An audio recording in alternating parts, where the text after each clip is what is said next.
Most important topic આજે આપણે study કરશું. તો network connecting devices. Okay, in this section we divide connecting device into 5 different categories based on the layer in which they operate in network. Okay, 5 different લેયરની આપણે વાત કરશું જે different જે નેટવર્કિંગ જે ડિવાઇસ છે એની સાથે કનેક્ટિંગ કેવી રીતે હોય છે. ઓકે, તો આ આંતર નેટવર્ક ડિવાઇસ તરીકે મુખ્યત્વે hub, switch, repeater, bridge, router, gateway અને મોડેમ ડિવાઇસનો ઉપયોગ કરવામાં આવે છે, જે આપણે બધું આજે સ્ટડી કરવાનું છે. ઓકે, આ આંતર નેટવર્ક ડિવાઇસને રેફરન્સ મોડેલ પ્રમાણે જોતા તેનું કાર્ય ઉપર મુજબ અલગ અલગ લેયર પર વ્યાખ્યાયિત થયેલ હોય છે. ઓકે, આ જોતા તમને અત્યારે આઈડિયા નહીં આવે, બટ એના માટે મેં તમારા માટે ઇઝી તમને કેવી રીતે સમજાય એ રીતે બધું લખ્યું છે. તો 5 category content device which can be defined as. Okay, તો first passive hub. Passive hub જે છે એ ફિઝિકલ લેયરમાં કાર્ય કરે છે. ઓકે, પેસિવ હબ છે એ ફિઝિકલ લેયરમાં કાર્ય કરે છે. ઓકે, આ જે ફર્સ્ટ લેયર આને કહેવાય. ઓકે, ફર્સ્ટ લેયર અને સેકન્ડ, થર્ડ, ફોર્થ અને ફિફ્થ લેયર. ઓકે, જે ફર્સ્ટ લેયર છે એમાં કોણ પેસિવ હબ કામ કરે છે, એની નીચે કાર્ય કરે છે પેસિવ હબ. ઓકે, પછી ફિઝિકલ લેયરમાં એક રિપીટર અથવા એક્ટિવ હબ પર કાર્ય કરે છે. રિપીટર અને એક્ટિવ હબ. ઓકે, મેં તમને અહીંયા પણ બતાવ્યું છે. ઓકે, રિપીટર તો લેયર 1 અને ફિઝિકલ લેયર સાથે મેં તમને આ જોયો ગ્રાફ સમજાયો, ગ્રાફ છે બરોબર. આ ખાસ તમે યાદ રાખજો. ઓકે, અને સાથે આમાં જોતું જવાનું. ઓકે, કેવી રીતે કનેક્ટ કરેલા છે. ઓકે, અને કેવી રીતે કાર્ય કરે છે. પેસિવ હબ છે તો ફિઝિકલ લેયરમાં હોય. ઓકે, આમાં રિપીટર ને હબ છે એ ફર્સ્ટ લેયરમાં કામ કરે. ઓકે, પછી વાત કરીએ બ્રિજ ઓર 2 લેયર સ્વિચ. ઓકે, એમાં ફિઝિકલ અને ડેટા લિંક લેયર પર બંનેમાં કામ કરે. ઓકે, બ્રિજ અને 2 લેયર સ્વિચ. ઓકે, તો બ્રિજ છે એ લેયર 2માં કામ કરે. ઓકે, એ છે ડેટા લિંક લેયર. તો બ્રિજ છે એ ડેટા લિંક લેયરમાં કામ કરે. ઓકે, પછી રાઉટર જે છે એ ડેટા લિંક લેયર અને નેટવર્ક લેયર. ઓકે, રાઉટર છે એ લેયર 3માં નેટવર્ક લેયરમાં. તો રાઉટર છે એ નેટવર્ક લેયરમાં. ઓકે, અને ગેટવે જે છે એ 5 લેયરમાં આવશે બરોબર. અથવા તો આમાં આપણે 5 લેયરની વાત કરી છે. આગળના ચેપ્ટરમાં આપણે જોશું. Okay, આઈઓસો layer. ઓકે, એમાં 1 થી 7 લેયર આપણે જોશું. ઓકે, એ સ્ટડી કરશું. ઓકે, તો ગેટવે જે છે એ 1 થી 7 લેયર એટલે કે બધા જ લેયરમાં કામ કરે છે. ઓકે, ખાસ યાદ રાખજો, ગેટવે છે એ બધા લેયરમાં કામ કરે છે. ઓકે,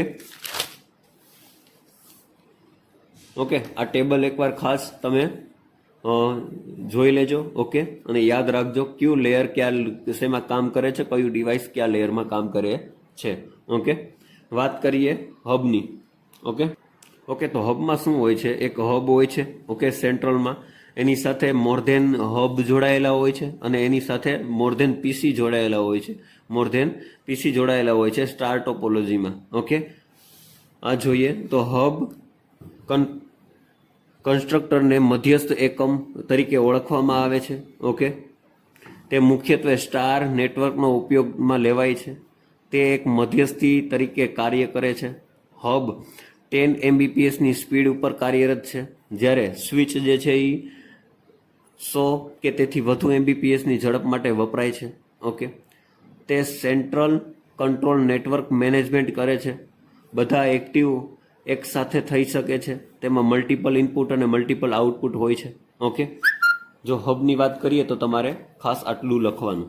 ઓકે, હવે હબ 2 પ્રકારના હોય છે. ઓકે, એક્ટિવ હબ અને passive hub. Okay, active hub અને પેસિવ હબ. અહીંયા જે તમને દેખાય છે એક્ટિવ હબની ફિગર છે અને અહીંયા જે તમને દેખાય છે એ પેસિવ હબની ફિગર છે. ઓકે, તો એક્ટિવ હબ પહેલાં જોઈએ આપણે. એક્ટિવ હબ તો આજે મુખ્યત્વે આ પ્રકારના હબનો ઉપયોગ કરવામાં આવે છે. ક્યાં? તો એક્ટિવ હબ બરોબર. આ પ્રકારના નેટવર્કનો અત્યારે મોર ધેન ઉપયોગ કરવામાં આવે છે. ઓકે, તે સિસ્ટમને મેળવવા અને રીજનરેટ કરવા અને પાસ કરવાનું કાર્ય કરે છે. ઓકે, એક્ટિવ હબ તે 8થી વધારે પોર્ટ ધરાવતું હોય છે. ઓકે, અહીંયા જે હબ હોય છે ત્યાં એને પોર્ટ હોય છે. ઓકે, તે 8થી વધારે પોર્ટ ધરાવતું હોય છે. મલ્ટીપોર્ટ રિપીટર તરીકે ઇલેક્ટ્રિકલ પાવર સપ્લાયથી જરૂર પડે છે. ઓકે, ઇલેક્ટ્રિક પાવરની જરૂર પડે છે, પાવર સપ્લાયની જરૂર પડે છે. ઓકે, હવે પેસિવ હબની વાત કરું તો એક મધ્યસ્થ કનેક્શન પોઈન્ટ હોય છે. વાયરિંગ પેનલમાં ઉપયોગી સિગ્નલને પાસ કરવામાં આવે છે. ઇલેક્ટ્રિકલ પાવરની જરૂર પડતી નથી. ઓકે, આ પેસિવ હબમાં ઇલેક્ટ્રિકલ પાવરની જરૂર પડતી નથી અને આ એક્ટિવ હબમાં ઇલેક્ટ્રિક પાવર સપ્લાયની જરૂર પડે છે. ઓકે, આ એકવાર રીડ કરી લેજો તમે. પછી વાત કરીએ હાઇબ્રિડ હબ અથવા તો સ્વિચની. ઓકે, ખાસ એકવાર ગૂગલમાં અથવા તો યુટ્યુબમાં આની ઇમેજીસ જોઈ લેવી એટલે તમને આઈડિયા આવે કે ખરેખર કેવું હોય છે હબ, કેવું હોય છે સ્વિચ, કેવું હોય છે રિપીટર, કેવું હોય છે. બરાબર. Store and forward switch. Okay, તે એફિશિયન્સી સાથે બ્રીઝિંગ ફંક્શનાલિટી ધરાવે છે. તેની અંદર બફર હોય છે. ઓકે, તેની અંદર બફર હોય છે. જેટલા કનેક્ટેડ હોય છે તેટલા બહાર હોય છે. તે ડેટા લિંક લેયર પર ઓપરેટ થાય છે. ઓકે, આ તો બધું લખવાનું જ છે. જે આપણે ડિવાઇસ સ્ટડી કરીએ એ કયા લેયર ઉપર ઓપરેટ થાય છે એ વસ્તુ તો આવવી જ જોઈએ. ઓકે, તો આ જે છે એ ડેટા લિંક લેયર ઉપર ઓપરેટ થાય છે. તે ફ્રેમ રિસીવ કરે છે, બફરમાં સ્ટોર કરે છે અને લિંક ફાઇન્ડ કરીને ચેક કરે છે. ઓકે, જો એ લિંક ફ્રી હોય તો ફ્રેમને સેન્ડ કરે છે. ઓકે, તે દરેક પ્રકારના કેબલને સપોર્ટ કરે છે. નેટવર્કની કાર્યક્ષમતામાં વધારો કરે છે. તે દરેક પ્રકારની ટોપોલોજીને આધાર આપે છે. ઓકે, તે દરેક ટોપોલોજીના ભાગ લઈ શકે છે. ઓકે, આ સ્વિચ હતી જે ટોપોલોજી, બધી ટોપોલોજીને આધાર આપે છે, બધી ટોપોલોજીને ભાગ લઈ શકે છે. ઓકે, પછી વાત કરીએ હબ અને સ્વિચનો જો ડિફરન્સ શું છે તો આમાં ફિઝિકલી સ્ટાર તરીકે, આમાં પણ ફિઝિકલી સ્ટાર તરીકે, લોજિકલ બસ તરીકે, આમાં લોજિકલ સ્ટાર ટોપોલોજી તરીકે, આમાં બસ ટોપોલોજી હોય છે, આમાં સ્ટાર ટોપોલોજી તરીકે. બેન્ડવિડ્થ વહેંચણી, પછી આમાં ડેડિકેટ બેન્ડવિડ્થની વહેંચણી. બધા જ પોર્ટ એક જ, દરેક પોર્ટનું બફર અને અલગ કોલિઝન ડોમેનમાં આવે. ઓકે, અને આમાં કોલિઝન જે ડોમેનમાં આવે. ઓકે, બધા જ પોર્ટમાં એક જ કોલિઝન ડોમેનમાં આવે અને આમાં દરેક પોર્ટમાં બફર અને અલગ કોલિઝન ડોમેનમાં આવે. ઓકે, વાત કરીએ રિપીટરની હવે. ઓકે, વાત કરીએ રિપીટરની. ઓકે, તમને ખ્યાલ જ હશે રિપીટરનું કાર્ય શું. ઓકે, તો જો આ ફિગરમાં તમે જુઓ કે મારા સિગ્નલ કરપ્ટ થઈ ગયા હોય અથવા તો સિગ્નલ વીક થઈ ગયા હોય. ઓકે, અથવા તો લોંગ ડિસ્ટન્સ માટે મારે ડેટા ટ્રાન્સમિટ કરવો છે. ઓકે, તો મારા સિગ્નલ છે જો વીક થઈ ગયા હોય તો રિપીટરનો યુઝ કરીશ તો મારું સિગ્નલ છે એ રીજનરેટ થઈ અને સિગ્નલ છે મજબૂત થઈને મારા સિગ્નલ છે એ ટ્રાન્સમિટ થશે. ઓકે, અહીંયા સેગમેન્ટની વાત છે તો નેટવર્કમાં સેગમેન્ટનો જોડાણ જે છે. ઓકે, ને ફિઝિકલી જોડાણ આપે છે. ઓકે, પછી આની જો થિયરીની વાત કરું તો આ જો રિપીટર એ છે ફિઝિકલ લેયરમાં કાર્યરત હોય છે. ઓકે, રિપીટર જે છે એ ફિઝિકલ લેયરમાં કાર્યરત હોય છે. તે નેટવર્ક સેગમેન્ટને ફિઝિકલ રીતે જોડાણ આપે છે. ઓકે, જે ફિઝિકલ રીતે આમાં જોડાણ આપે છે. રિપીટરનું કાર્ય ઇલેક્ટ્રોનિક સિગ્નલને કેબલ સેગમેન્ટની મદદથી એક નોડથી બીજા અન્ય નોડ પર મોકલવાનું છે.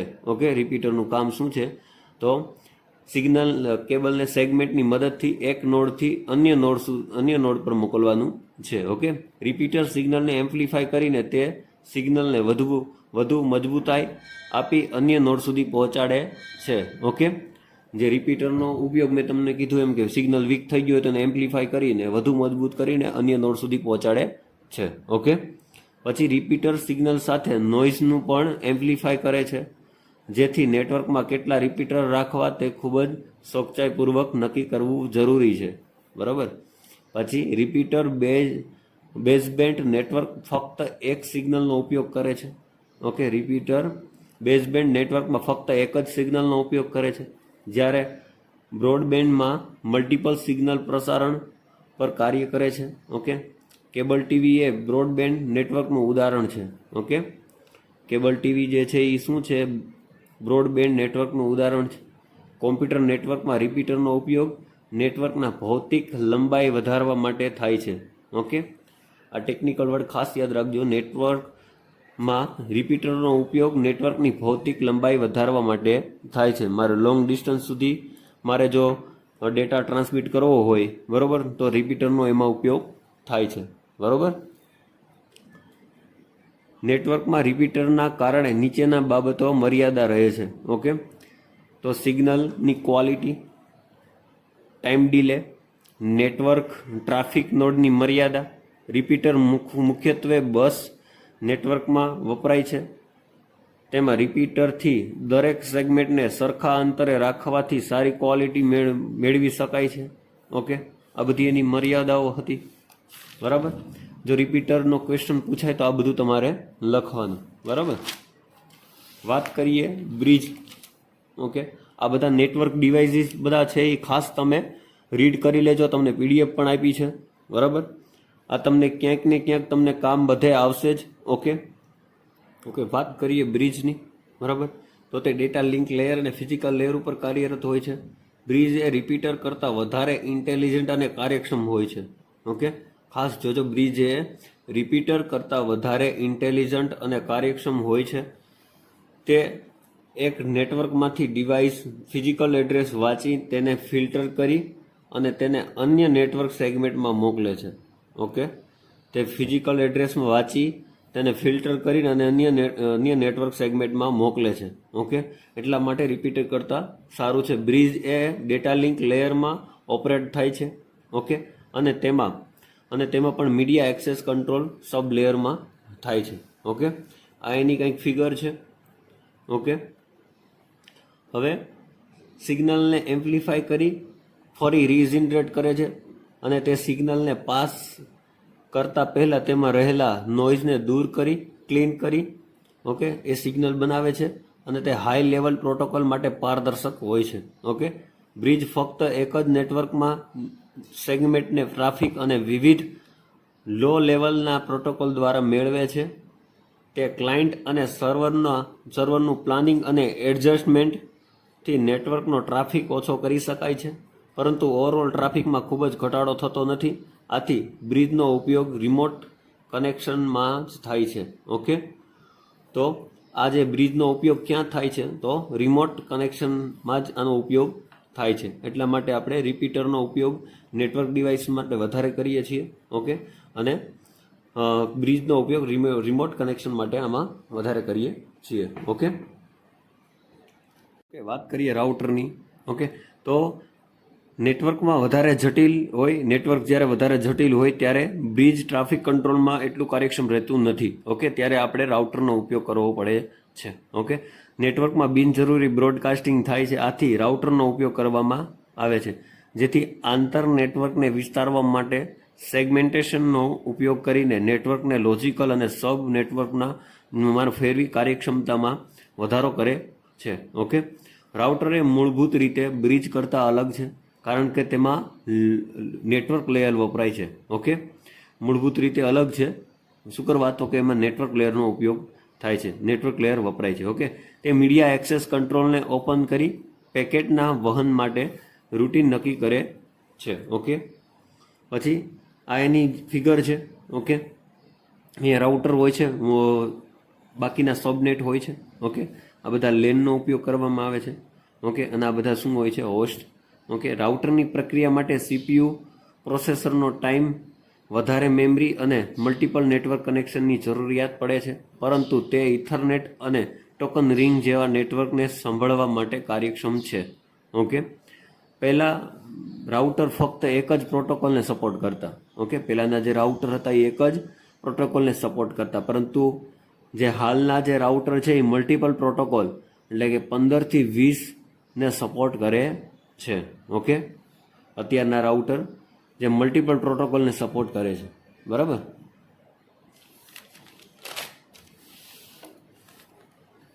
જો એની રાઉટરના જે નેટવર્ક સુધી મોકલવાનું કાર્ય કરે છે, જે રાઉટરના ફીચર્સની વાત આપણે કરીએ.